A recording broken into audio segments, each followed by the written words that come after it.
So recently, Stephen A. Smith came out with a take that I think we can all agree on. He said that if Philly had the firepower of both Embiid and Jimmy Butler, that they could have reached the Eastern Conference Finals. And right off the bat, I agree with this. 76ers have only been plagued with problems ever since, and it makes me wonder, could keeping Jimmy Butler have changed the 76ers' playoff outcomes? I want to start by looking at where both the 76ers and Butler have been ever since they both parted ways. So for the 76ers, the season that Butler left, they reached Game 7 of the second round, and that's when they got eliminated. Ever since then, they've been back to the second round a few times, but they've never been able to move past it. So they've never been to the conference finals, and definitely no NBA finals either. So right off the bat, it's pretty clear that the team is struggling. But for me, I feel bad for Joel Embiid. I'm not a fan of the 76ers, so I could care less, what they do. If they lose, it doesn't bother me. But at the same time, we all know that Joel Embiid is such a good player. MVP, runner-up MVP, all-star, you name it. And at this point in his career, I kind of want more going for him too. And with the way that the team has been operating in the past, I have a feeling that they're going to continue making these mistakes. And I have a feeling that the team is going to continue not winning too. And again, I'm not a fan, so it shouldn't bother me. But at the same time, I think Joel Embiid deserves better at this point. And he's not going to get that. And that's a huge issue. And I hope they're doing everything they can to address it. Now, before I go into how Butler's life has looked ever since his departure from the 76ers, I want to highlight some of the problems he faced while being on the team. So, he went on the JJ Redick podcast, and Butler said that I didn't know who the fuck was in charge. I think that was my biggest thing. I didn't know what the fuck to expect whenever I'd go into the gym, whenever I was on the plane, whenever I'd go into the game. Man, he said, I think I'm as lost as the next motherfucker. And, at first it sounds kind of funny, but this is concerning too. If you've ever held a job, and it doesn't have to be in sports either, but if you've ever held a job, it's pretty clear who you report to, and it's pretty clear who they report to as well. Having a structure, having a hierarchy in an organization is so important because that's how you gauge who has power over who. That's when you know that who does the disciplining, who do you go to when you have problems, how to escalate stuff. And overall, I think it just makes everything work smoother when there is a proper structure. And Butler said that for the 76ers, they have no structure. You don't know who's in charge, you don't know what to expect, there's no game plan, you're kind of just out there trying to do your best. But that can only take you so far, and it's clear they don't make it past the second round, so it's not gonna work. I'm actually really glad that he goes on this podcast and he talks about these things, because us being fans of the sport, all we get to see is we get to see if they win, if they lose, and then if we're lucky, we might get to see some fun little tweets or something. But besides that, we don't get to see the player's inside perspective. But Butler isn't scared to talk, so I'm actually really glad that he spoke up about these things. While he was on the podcast, he also talked about how Ben Simmons ran point guard all season. But Brett Brown, who was the head coach at the time, he decided to make Butler the primary ball handler at one point in the playoffs. So Butler on the podcast, he said, I didn't think it was fair to switch over like that. That entire year, Ben had the ball. So you mean to tell me in one playoff game, you just want to switch everything up? He said that's not fair, and I understand how Simmons feels because I feel the exact same way, which is frustration. So again, Butler gave us a little bit more insight into what was happening into the organization. And what I take away from this is that he had a lot of issues and a lot of frustrations with them too. And this is something that we wouldn't have known if he wasn't so vocal about these things. So at the end of the day, the team decided to sign Tobias Harris over Butler in free agency. I think we can all kind of try to guess why, and I have my theories too, and I want to share those.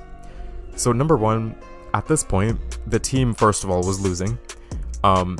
Second of all, they had issues with Simmons too, and I think we can all, think back to all of that drama going on.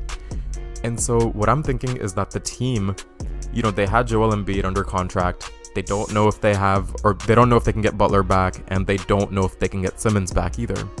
So I think the team was thinking that, hey, let's get somebody on lock for a little bit while we work everything else out. So they put all their money on Tobias Harris. Tobias Harris he's not a bad player. I give him a solid B+. But they gave him a max contract, and I don't think he's a max contract player. But they put all their money on him because they knew that he's not going to say anything. He's going to sign, and if he's frustrated, Tobias Harris is not going to go on a podcast and shit on the team either. And so I think they dumped all their money on him over Butler, and, that was that. I think there's more reasons to why that happened too, though. So number one of my theories is that it's clear that Butler had issues with the team, and he wasn't scared to voice them. So could that have been a reason for why they didn't want to bring him back? Because they couldn't control him? I actually remember reading an article at the time when somebody from the Sixers, it may not have been the head coach or general manager, I don't remember entirely, but somebody said verbatim that they're scared they can't control Butler, as if he's some virus or something. But what I think they meant from that is that they're scared that they're going to piss him off, and then he's going to go and talk about it to the media. They can't control him, and they kind of want more of a puppet, like Tobias Harris. I hate to put it like that, but that's true. So that's another theory that I have too. I know that Butler had his issues with Philly, and he was very vocal about them too at one point. But at the same time, I think Butler is a pretty loyal guy, and I think he's hardworking too. And just as vocal as he was about his issues, he was also very vocal about his desire to be in Philly. So he wasn't saying all this shit to cause problems, to start fires, because he would publicly say many times that I really want to stay in Philly, but he just wasn't going to be a pushover. So, we know what happened. They went with Tobias instead, and we'll never know the full reason for why that unfolded. But those were my theories. But since then, Butler signed a 4-year contract with Miami, and he's doing much better now. But I want to go into details about how his NBA has looked ever since he left the 76ers. So first off, he's led the Heat to be the number 1 team in the East many times.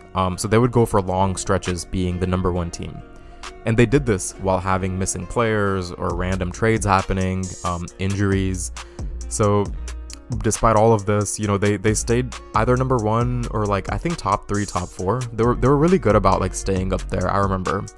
And that's a damn good accomplishment. So good for him, good for Miami.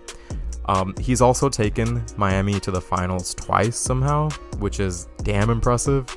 So that's incredible. I know that 76ers saw that, and they're being petty as hell just knowing that happened. I guess the question does come up, can Miami win a title? And I don't know. I think they're still missing something. They're still missing either a player. I don't know if it's from injuries, or I don't know if they need to make one good trade or something. I think they are missing something at this point. The only reason I'm talking about this is because they keep fucking going back to the finals, and so the question does come up, will they go back to the finals, and will they win the finals? I don't know. I think a trade is what they need. I think a point guard is what they need, honestly. They signed Kyle Lowry, and I think he's been so shitty ever since. He's putting up 7 points on a good day and 4 points on most other days. I don't know.